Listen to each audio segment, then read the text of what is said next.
गुस्ताखे कुरान को गैरत मुस्लिम जिंदा है। कुरान पे मर मिटने का जज्बा कल भी था और आज भी है। अगर हो जज्बा कामिल तो अक्सर हमने देखा है वो खुद नजदीक आ जाते हैं पर पाया नहीं करते। अस्सलाम वालेकुम, मैं हूं मोहम्मद अदनान। यूट्यूब चैनल अदनान पे इस पे आपको कहेंगे खुशामदीद। और स्वीडन में जो कुरान पाक की बेहरमती की गई, सबसे पहले तो शदीद अल्फाज में इसकी मजम्मत करते हैं और पूरे मुसलमानों को शदीद गम गुस्सा है इस बात का। और कभी 3 महीने के बाद, कभी महीने के बाद इस्लाम के तौहीन मजहब और ये चीज़ें की जाती हैं।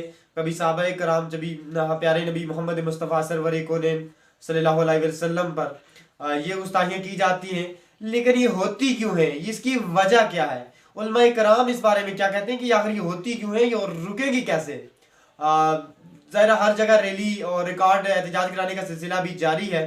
आज़ाद कश्मीर मुजफ्फराबाद डनक चिली में भी हाफिज़ मोहम्मद अशरफ अली अशरफ साहब के ज़ेर एहतमाम एक रैली निकाली गई।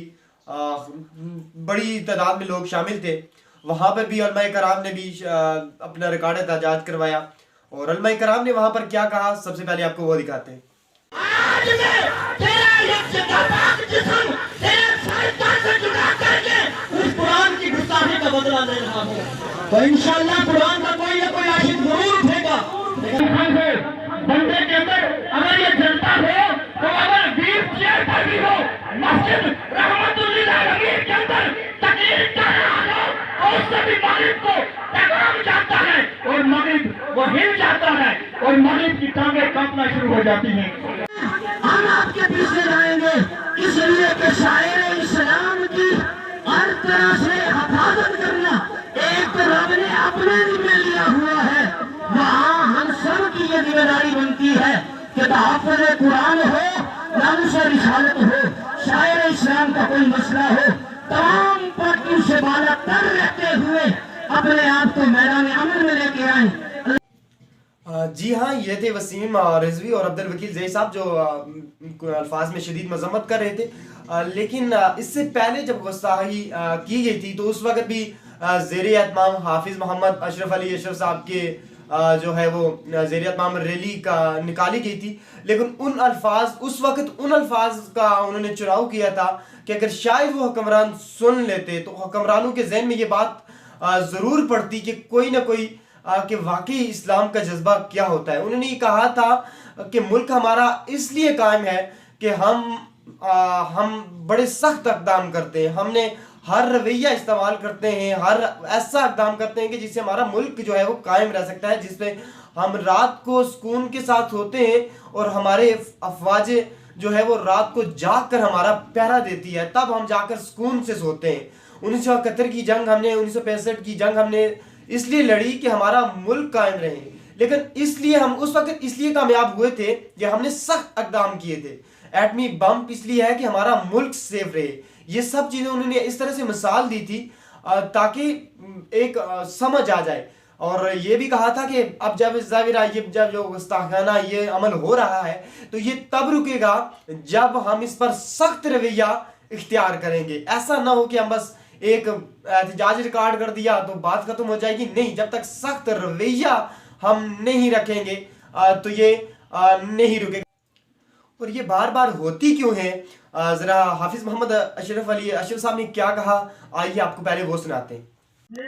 एक मोदीपन का मुजाहरा किया जाता है जिसकी वजह से बार बार हर महीने के बाद, 2 महीने के बाद, 3 महीने के बाद, 6 महीने के बाद कोई ना कोई ऐसा हमला हो जाता है। कभी कुरान मजीद पर, कभी नामूस रिसालत पर, कभी उम्महातुल मोमिनीन पर, कभी सहाबा किबार पर, कभी औलिया किराम पर और कभी अहले बैत अतहार पर। इस तरह हमारे दीन के किसी न किसी शायर को छेड़ा जाता है और इस तरह की बातें की जाती है क्योंकि वो जानते हैं इस तरह करके हमें देखते हैं।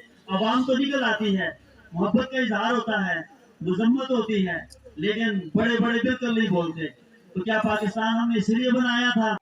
स्वीडन उस मुल्क के साथ हमारी हुकूमत को करना क्या चाहिए था, जरा उन्होंने क्या कहा, आइए आपको सुना। इसलिए बनाया था कि यहाँ इस तरह का निजाम होगा, इसका नाम है इस्लामी जमहूरिया पाकिस्तान।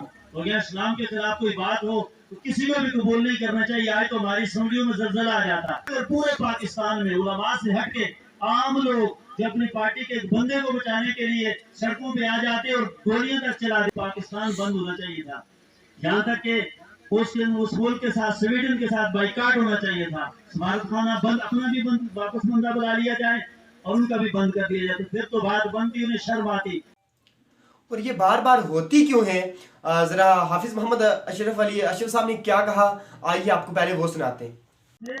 एक मोदीपन का मुजाहरा किया जाता है, जिसकी वजह से बार बार हर महीने के बाद, 2 महीने के बाद, 3 महीने के बाद, 6 महीने के बाद कोई ना कोई ऐसा हमला हो जाता है। कभी कुरान मजीद पर, कभी नामुस रिसालत पर, कभी उम्महातुल मोमिनीन पर, कभी सहाबा किबार पर, कभी औलिया किराम पर और कभी अहले बैत अतहार पर। इस तरह हमारे दीन के किसी न किसी शायर को छेड़ा जाता है और इस तरह की बातें की जाती है, क्योंकि वो जानते हैं इस तरह करके हमें देखते हैं, आवाम तो निकल आती है, मोहब्बत का इजहार होता है, मजम्मत होती है, लेकिन बड़े बड़े बिल्कुल नहीं बोलते। तो क्या पाकिस्तान हमने इसलिए बनाया था इस तरह अपनी आवाज? और उन्होंने ये भी बताया कि हमारी पार्टियों, अगर उनके खिलाफ कोई मसला दरपेश आता है तो वो क्या करते हैं और स्टूडेंट के खिलाफ कैसा सख्त एक्शन करना चाहिए था। उन्होंने जरा क्या कहा, आइए आपको ये भी बहुत जरूरी है हम सुनाते हैं। जिस तरह अपनी अपनी पार्टियों को बचाने के लिए मैदान अमल में सारे भाग रहे थे, आज उससे बढ़कर पूरे पाकिस्तान में उलमा से हटके आम लोग जो अपनी पार्टी के एक बंदे को बचाने के लिए सड़कों पे आ जाते और गोलियां तक चला देते। आज पूरे पाकिस्तान बंद होना चाहिए था, यहाँ तक कि उस मुल्क के साथ, स्वीडन के साथ बाइकाट होना चाहिए था। स्मारक खाना बंद, अपना भी बंद, वापस बंदा बुला लिया जाए और उनका भी बंद कर दिया जाए, फिर तो बात बनती, उन्हें शर्म आती। उन्हें पता है